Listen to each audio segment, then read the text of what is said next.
रावण अपने पाप के परिणाम पर अब शोक मना रहा है। आपका अनन्य भक्त होते हुए भी वो अधर्म के मार्ग पर चलते जा रहा है। जब कोई नेत्रों पर अहंकार की पट्टी बांधे अधर्म के मार्ग पर निकल पड़ता है तो उसे नियति की गति दिखाई देना बंद हो जाता है। इसीलिए तो नवग्रहों को नियंत्रण में रखने वाला 10 लोकों का स्वामी लंकापति रावण हनुमान के आगमन रूपी इस काल की आहट को भांप नहीं पाया और फलस्वरूप उसके अहंकार की बलि चढ़ा उसका अपना ही पुत्र अक्षय कुमार। परंतु रावण ने अब भी अपने अहंकार का साथ नहीं छोड़ा। और देवी, ये तो राम भक्त हनुमान के प्रकोप का आरंभ मात्र है। किंतु रावण के प्रकोप का क्या? रावण भी तो महाबली है। हनुमान को उसके क्रोध से कौन बचाएगा?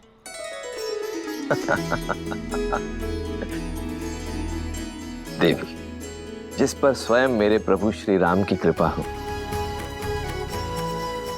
उसे भला किसी के क्रोध का क्या भय। हनुमान ने देवी सीता के मन में राम नाम की जो अलख जगाई है वो अब अग्नि में परिवर्तित हो चुकी है। एक ऐसी अग्नि जिसके तेज में स्वर्ण लंका का अस्तित्व छिन्न भिन्न हो जाएगा। देखती जाइए देवी, आगे का प्रसंग भी अत्यंत रोचक होने वाला है। खोखले अहंकार का ये भंवर ले डूबा मेरे पुत्र को। देख लिया उस तुच्छ वानर का बल, उसका सामर्थ्य। छीन लिया उसने मुझसे मेरा पुत्र। लौटा सकेंगे मेरा पुत्र आप मुझे? अब ये मत कहिएगा कि वीरों की माताएं आंसू नहीं बहाती, क्योंकि मेरा पुत्र वीर गति को प्राप्त नहीं हुआ है। एक घुसपैठिए ने मारा है उसे। यदि युद्ध में मारा जाता तो मेरी आंखों में आंसू के साथ साथ गर्व भी होता, किंतु आपका ये हठ, आपके ये अहंकार के भेंट चढ़ा है मेरा पुत्र। दोषी हैं आप, केवल आप। और इस पाप के लिए मैं आपको कभी क्षमा नहीं करूंगी।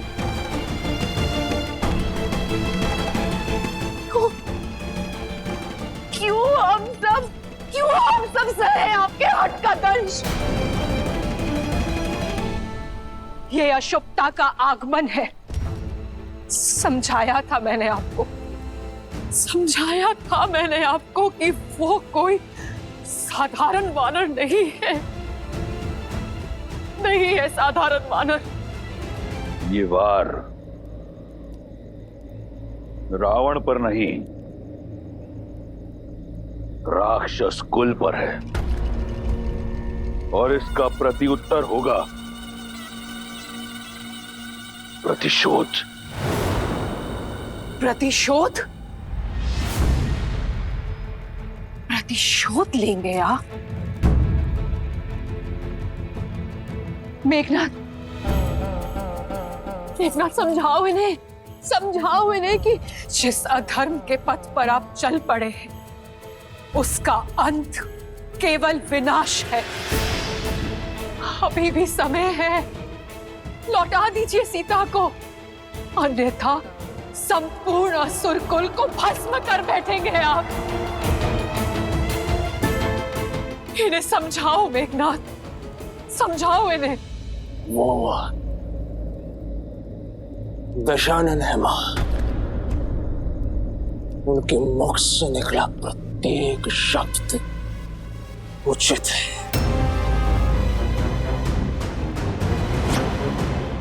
प्रहार का उत्तर प्रतिशोध। वानर चाहे जो भी हो, किंतु हमारे परिवार को इतनी यातना देने का दंड उसे भोगना ही होगा।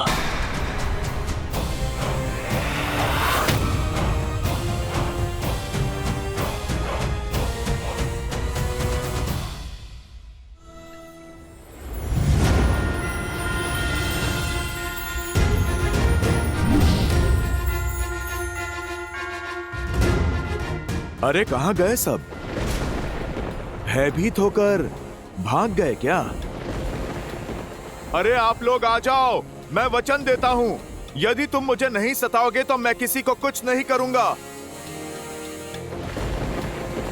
माता का अन्न जल बंद कराने वाले को तो मैंने उचित दंड दे दिया, किंतु दृश्य अभी शेष है। लंकेश से भेंट अभी शेष है, और यदि कोई मुझे पकड़ने ही नहीं आया तो मेरा उद्देश्य पूर्ण कैसे होगा?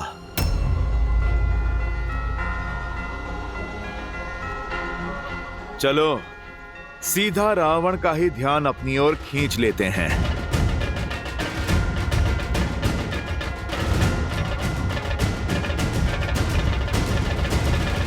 जय श्री राम।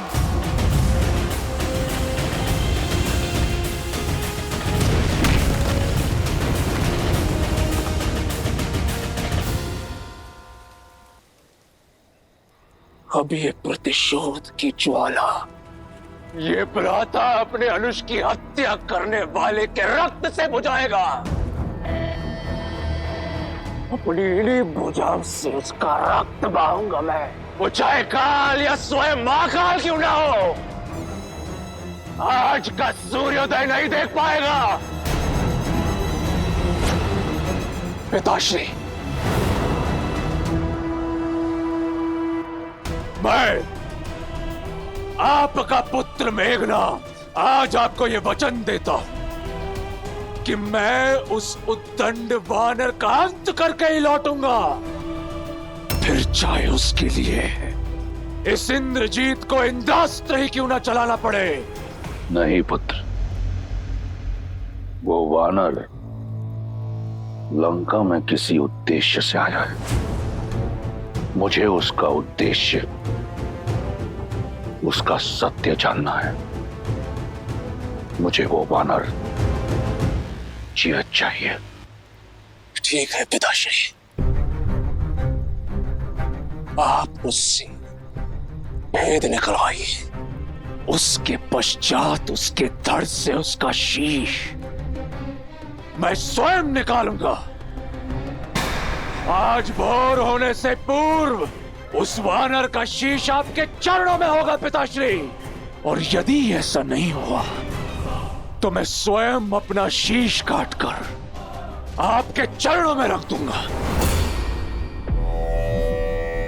इंद्र को परास्त करने वाले इंद्रजीत पर तनिक संदेह नहीं है मुझे। तुम समस्त अस्त्रों और शक्तियों के स्वामी हो, किंतु स्मरण रहे, युद्ध अपनी बुद्धि से जीता जाता है। इसलिए अपने इस विचलित मन को अपनी पैनी बुद्धि पर हावी मत होने देना। जाओ और उस उद्दंड वानर को जीवित लेकर आओ।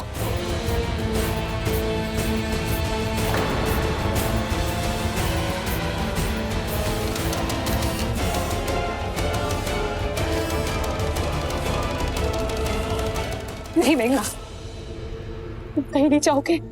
मैं एक पुत्र खो चुकी हूँ, दूसरा नहीं खोना चाहती। मां, मुझे कुछ नहीं होगा। मुझे देवताओं से वरदान है कि समस्त ब्रह्मांड में मुझे कोई परास्त नहीं कर सकता, कोई भी नहीं। आप निश्चिंत होकर मुझे आज्ञा दे मां, चिंता मत कीजिए। मैं अभी गया और अभी आया।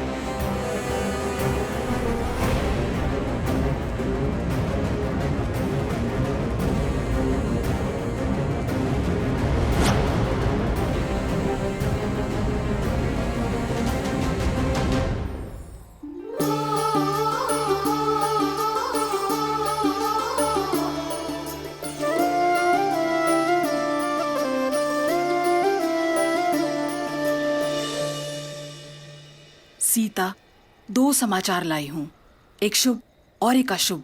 बताओ कौन सा सुनना पहले पसंद करोगी? आज का दिन शुभ है। तो पहले शुभ समाचार सुना दो। तुम्हारे उस रामदूत ने अक्षय कुमार को हराकर उसका वध कर दिया। क्या? हनुमान ने उस पापी का वध कर दिया? हनुमान की वीरता ने लंकेश के कोप को आमंत्रित कर दिया होगा ना? वो ठीक तो है ना? उससे कोई चोट तो नहीं आई? और अक्षय कुमार से द्वंद तो बहुत भयावह रहा होगा। जाने अब वो लंकेश क्या करेगा त्रिजटा? यही तो अशुभ समाचार है। स्वयं इंद्रजीत आ रहे हैं उस वानर का संहार करने। वो इंद्रजीत जिनके अस्त्रों का बल त्रिदेव को भी निर्बल कर सकता है। सीता आशा के स्थान पर अब शंका घर कर रही है। कदाचित तुम्हारी आशा और तुम्हारे रामदूत का अंत होने को है। वो वानर राम के पास नहीं लौट पाएगा सीता।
श्री गुरु चरण सरोज रज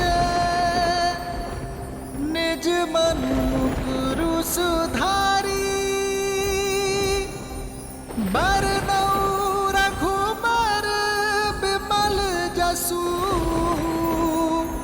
जो दायकु फाल चारी।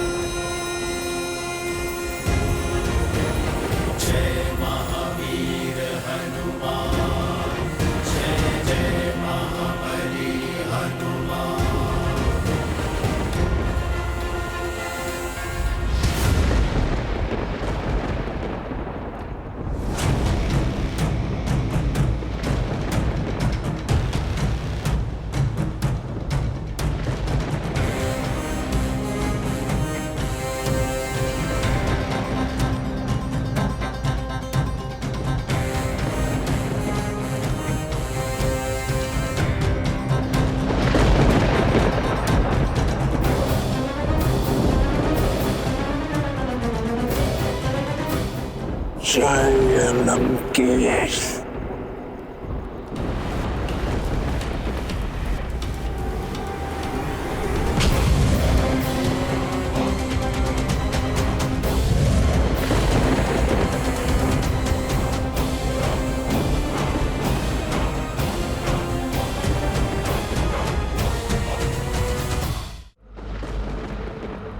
तो तुम ही हो वो दंड वानर जिसने मेरे अनुज के प्राण लिए। जितना उत्पात मचाना था, जितना नाश करना था, कर चुके। अब जीवन में कभी ऐसा करने के योग्य ही नहीं बचोगे। रावण पुत्र मेघनाद, तुम्हें बंदी बनाकर लंकेश के समक्ष ले जाऊंगा ताकि तुम्हें तुम्हारे द्वारा किए अक्षम्य अपराध का दंड मिल सके। अपने ये वानर देह त्यागने हेतु सज्ज हो जाओ। वैसे तुम्हारा स्वप्न अच्छा है, किंतु ये पूरा नहीं हो पाएगा। मूर्ख वानर, कदाचित तुम्हें यह ज्ञात नहीं कि तुम इंद्रजीत के समक्ष खड़े हो, जिसने इंद्र समेत समस्त देवताओं को परास्त किया है। एक सच्चे पितृभक्त की शक्ति के समक्ष तुम्हारी कोई मायावी चाल नहीं चलेगी वानर। सज्ज हो जाओ, आज तुम्हारा अध्याय समाप्त करने हेतु स्वयं तुम्हारा काल आया है। वाक चातुर्य तो पूरे परिवार में है, या केवल तुम ही सर्वगुण संपन्न हो? समझ नहीं आता, रावण के पुत्र शस्त्र संधान करने से पूर्व उपदेश क्यों देते हैं? बस बहुत हो गया, अब मैं नहीं,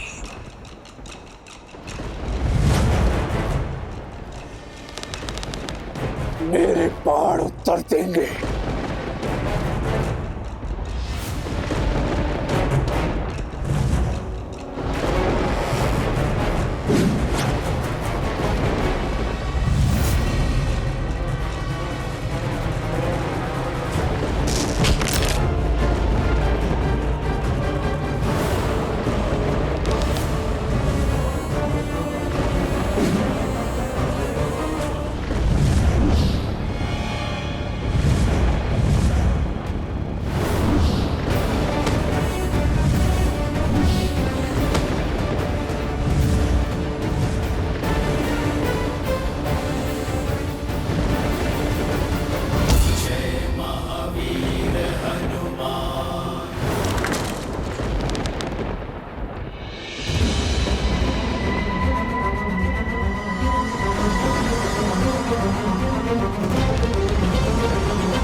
चिंता मत करो, मैं कभी निहत्थों पर प्रहार नहीं करता।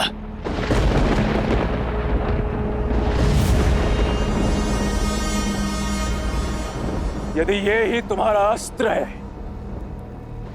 तो युद्ध भी इसी से होगा।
अपने इस विचलित मन को अपनी पैनी बुद्धि पर हावी मत होने देना। शांत मेघनाथ, शांत। जिसके आगे जंबावली और अक्षय कुमार ने दम तोड़ दिया, जो मेरे बाणों से भी बच गया, वो साधारण वानर नहीं हो सकता। अब इस असाधारण वानर को पकड़ने के लिए अस्त्र भी असाधारण ही चलाना होगा।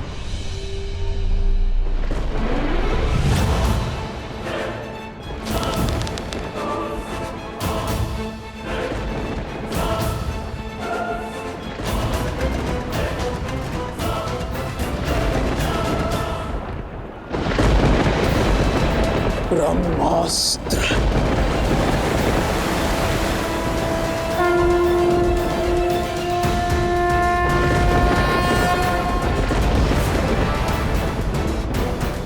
इस ब्रह्मास्त्र के पास से यदि बच सको तो बच के दिखाओ वानर।